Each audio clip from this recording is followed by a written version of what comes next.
Hello mga kablablay! So karon nga video is nag-travel na pud mi kay para mangita na pud mi kwarta charwi ta mga kablay. Shout out kay kuya tungod kay bisan init kay panan halaka naning kamot gid taon sa para sa iyang pamilya. Galit ta mo bangon simple sa tong pamilya bisag kapoy kayo bisag init kay halaka kayo gid para natin may pagkaon sa tong pamilya.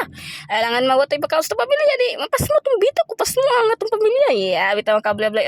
nantawa mong view gabi lasang na gid na siya. Gabi gid na siya kalasang. Lasang na mong giagian pud tulay bro. Shout out kay kuya nang tawa sa liyo ang tawa siya. Hi Oscar sigsinggit si kuya Oscar Diyos ko naman yung sabaan mo yan mulawan mo tanay yes sana mulawan ito mga ali ba nimi sa mga pagbiyahe mga kablabla lang tawa ang biyo o lang tawa lang ninyo ba nimi sa mga kwan pagbiyahe sa lantaw lang mo kutob sana wal bitaw mga kabli abli padayon na bugdan tas ko mga video kay daghan jud bug makit-an nga lugar bisan asa gid nga lugar tungod kay tibok Mindanao istuyokon gid namo pero ang uban kay di na gid nyo makit-an siguro kay natuyok naman gud namo tas ulahin ako nag-vlog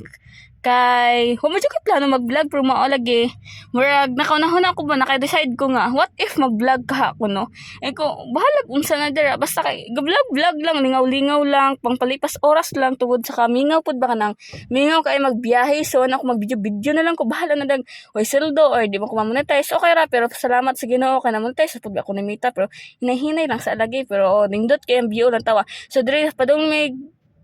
Arakan nindot kayang kwan dira mo na ang dikon no kanang pictureanan dira katong kamot bitaw nga gabukhad dito mo musaka mo nindot kay ang view din dito sa liyo niya pero wala ko di na ko makapa-explore sa inyo ato mga kablablay tungod kay ga-travel lagi mi so agi lang sa mi puhon makapit ra ko dito para makit-an gid ninyo ang view so lang tawa si kuya dito ga video pud siya galumbaan na mi video hala ka mag-vlogger na tanan hi guys char bitaw mga kablablay di ko na pulihan ang ablay kay ako yung banda ga recommend ana. Dari sa takaw to, bye-bye!